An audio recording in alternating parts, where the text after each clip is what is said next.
Hey guys, welcome back to another video. Today what I'm going to be doing is going over the reasons why I bought the Q50 over the competition. Number one reasons that I bought this was because of the price. This is a 2021 Lux. I had 28,000 kilometers, was $37,500 before tax. This is the Lux with the 300 horse.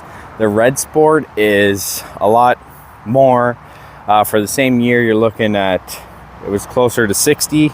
Thing is, with the Lux, it doesn't come with the Akabo big brakes.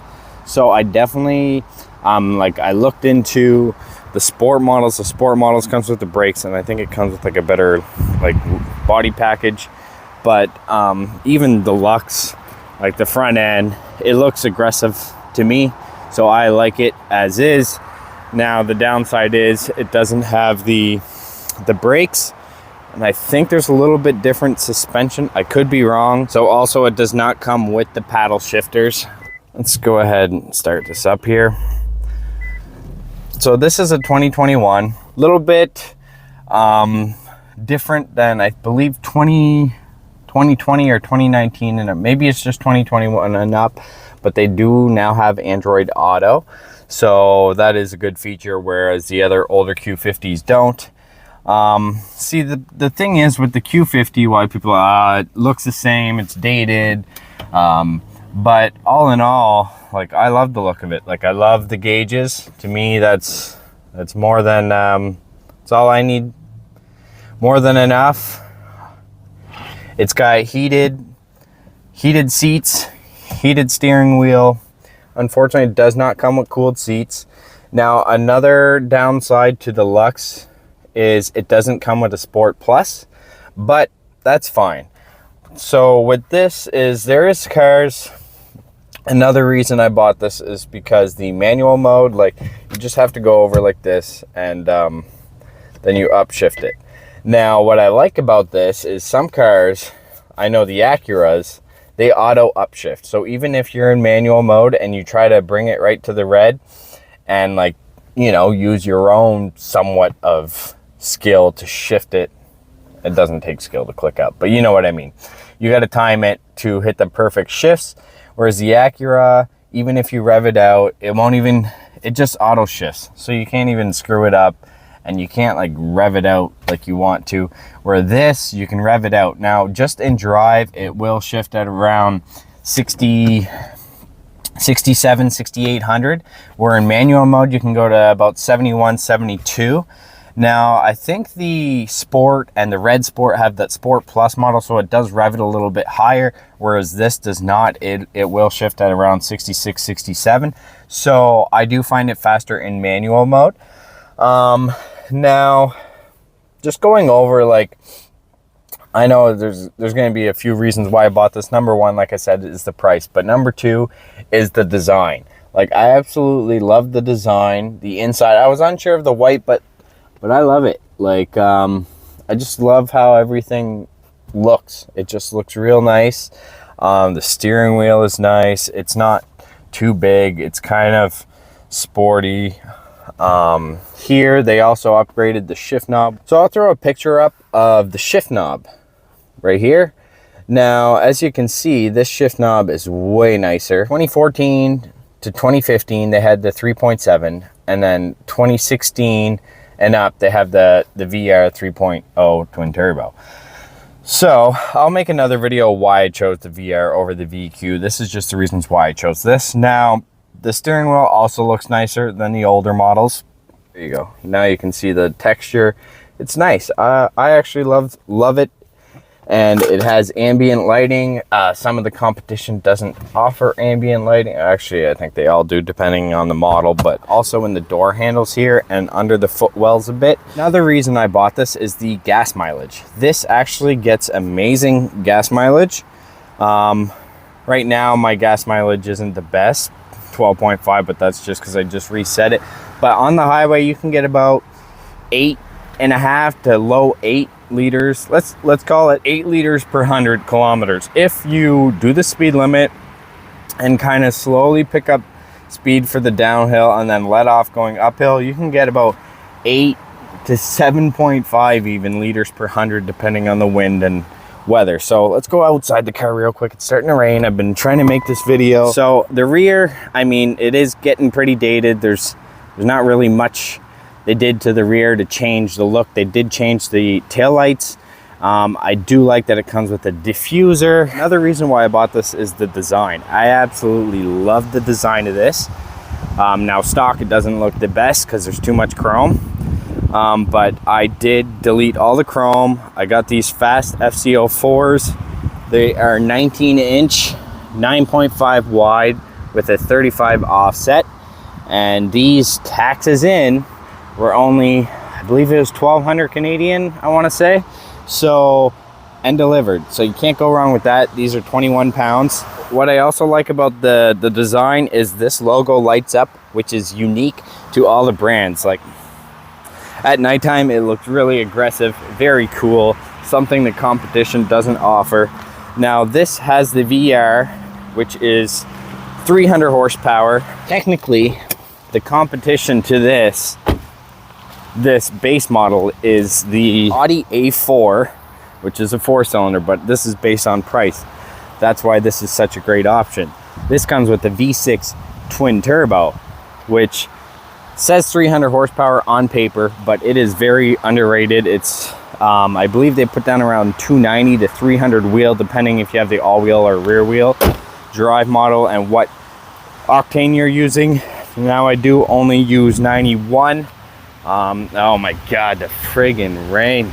Back to the price, actually. This, when you compare to the other V6 boosted competition, the TLX Type S, the M340i, the Audi S4, the AMGs, like the C43s and stuff, that's all more on the red sport side of the competition. Now this, it's competition for this price range and this horsepower, for luxury all-wheel drive.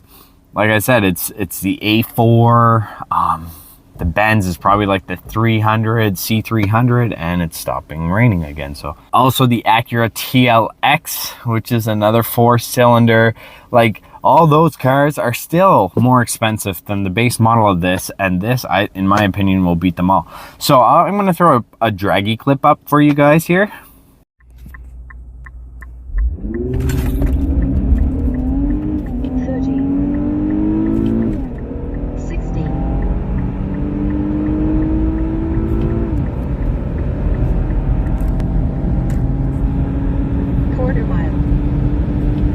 That was in freezing temps, like literally right at the freezing temperature mark. Keep in mind, you're not going to run those times in hot weather. I believe it's more of like a 5-second flat 0 to 60, and like high 4s 0 to 60 with like low 13s quarter mile, which is still like very, very impressive for what it is. Another reason why I bought this is the aftermarket potential on these are insane. You can just get a simple tune or even a JB4 with keeping your warranty, and you can gain 100 horsepower. So that is like, this motor is very detuned because the Red Sport's pushing 400, this is pushing 300. So there's a lot of room for potential there, and it's going to be safe to run at 400 horse. Now, the problem that people have with these is the turbos. So for 2016 to 2019 models, I believe 2018 models, 2019 and up, they upgraded the turbos from Honeywell to Garrett turbo. So if you are going to get one, I would definitely recommend a 2019 and up, as the turbos will be more reliable. I mean, I have read people still having issues, but I don't know, like, I think what's causing the problem is like the very restrictive exhaust. For those that know, the exhaust is extremely restricted. Like, it's got dual exhaust, but the pipes are only 1.75 inch in the rear, so it is very, very restricted. It's choked up, which I think is hurting the reliability. So that is actually going to be my first mod, other than the drop-in filters, is going to be to free up that exhaust. I'm going to do dual 3-inch cap back, so custom cap back, so stay tuned for that. Like, I was looking at the Stinger, the G70, those were kind of similar price points, but to get the same price, like one for 37.5, like this 2021, I would have had to get like a 2019 model, and then you're running out of warranty. Now, I do like the design of the G70 more, the side profile and the rear of the G70 more, even the interior. But this, they actually gave me a good value trade-in, whereas all the other dealerships I went to, they were offering me way too little for my truck.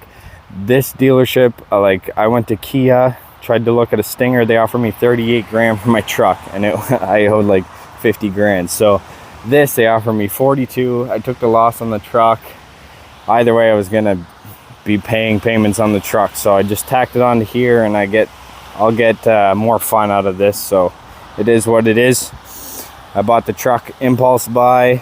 This is definitely more long-term for me, and I absolutely love it. Can't wait to start modding it. Now, another reason I bought this, I do like the rear of the M340i more, but the front of a BMW, they all look the friggin' same to me. The side profile, they all look the same. But the rear, I mean, Q50, there's only one model, so I guess they all look the same too. But the rear, the only way I can tell a BMW is by the badges on the back and the numbers. So this, I love it. There's not many of them around where I live. Now, I know they're pretty much everywhere else in big cities and stuff, but where I live, they are rare. Like, I don't see much of them. I actually see more BMWs and Acuras and Audis than these. So I like this. I like that I'm definitely going to make it look unique from any other one that's around anyways. So I like it. I love it. Can't beat the price, the gas mileage, the styling, the reliability. There's people pushing 700 horsepower out of these stock trans. So it is definitely a reliable car if you maintain it well. Now, the problem with people running into maintenance issues or reliability issues is because they're not maintaining it correctly, and they're running like a JB4 and like a MAP 6 with a fully stock system. You can't be doing that. You need the supporting mods to be running that much power, and and you got to do your maintenance, like oil changes every 5,000 kilometers is what I do. They recommend, like, when you reset it, it says 16,000 kilometers, which is absolutely insane. And I guarantee there are some not too bright people that will be doing that and then crying when their motor blows up. So if you read up on these, it kind of turns you off because there's so many people that complain about issues, but you also got to take into account the price of these and how many people buy them, and like how many teenagers are probably buying these because they're so cheap, and then they're just beating the living crap out of them, not maintaining it well. It's been through like 4 or 5 different owners that didn't maintain it, and then there's obviously going to be a lot of bad reviews on them. But if you maintain it well, you take care of it. I do not baby my cars. I drive the crap out of my car. So maybe I'll change my mind, but as of right now, I haven't had any problems. I mean, mind you, it's only got like 34,000 kilometers on it. I do plan on modding it, and we'll see how the reliability goes. Actually, another reason I bought this as a daily is because I do have a TL NA, which is a 3.7 all-wheel drive manual.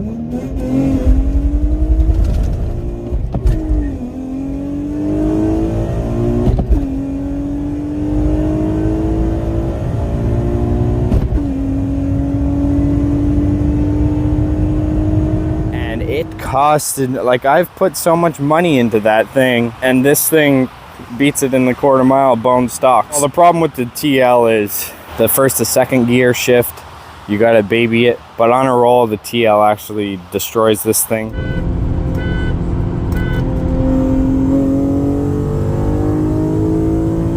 I have a race if you guys want to go see that, but what I didn't want is another NA V6. I just wanted a daily that was quick, off the lot, and that when I do want to mod it, it is very cheap to make fast. And that is literally what the Q50 is best at, getting fast for cheaps. I love the sound of these also. Now, it does not sound as good as the VQ, but I think with the right exhaust setup, it's going to sound amazing. Inside, it sounds great. I could say it 100 times. You can't beat the price. If you guys want to compare it to the higher competition, like boosted V6s, they are all about 10 to 20,000, sometimes $30,000 more for the same year, same mileage. So it's absolutely like a no-brainer to me to get this.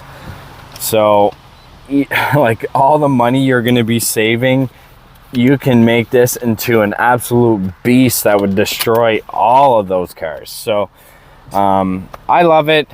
It gets hate on mainly because, like I said, people just don't maintain them well, and it's a Nissan, but hey, it's literally a baby Godzilla. It's got the VR, so that's why they call it baby GTR, is because it has the VR. It doesn't have the 3.8, but it's got the same characteristics, same VR motor, just not a 3.8. It's a 3-liter. Also, the sound system in this is, I mean, you're not going to hear the sound system quality, but the sound system is really good.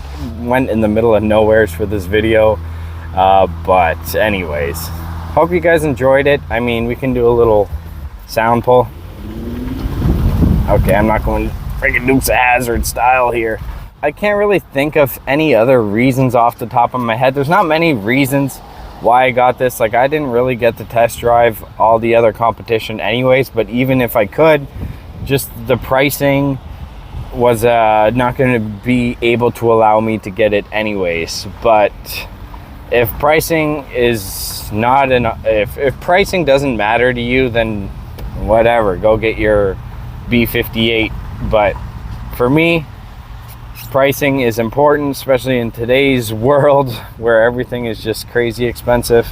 So I like the fact that it's really good on gas when you want it to be, and then it can perform really well when you want it to. So that's it for this video, guys. Hope you enjoyed it. If I missed anything, let me know. The motor's potential is really hard to beat. I mean, the Stinger is up there. Like the G70 and Stinger are just as much up there with performance, I find. So, and the B58, of course, that's like the holy grail of performance, but you know, not all of us can afford that. So it is what it is. Hope you guys enjoyed the video. If you did, hit that like button. Feel free to comment, share, subscribe, and I will see you next time. Thanks. Bye. Do a little poll here. Well, that wasn't in sport. Sport mode, it does rev it out a little higher, and the pedal response is better, but I love it. It's a great daily driver. The torque is amazing. Unlike the NA competitors, there's no torque